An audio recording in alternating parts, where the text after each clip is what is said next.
Tignan nyo. Ito yung kwan, yung very healthy na luya.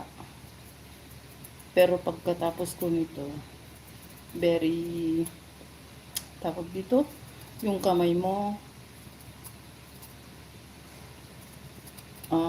yellow na.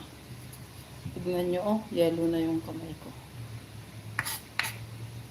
Hindi na ako nag-gloves kasi pag nag-gloves, mas matagal yung gawain. Kaya, ganyan na. Yan mo na, walang arte-arte. Yan. Ihiwain ko na siya. Yan. Ito yung very, very healthy na luya.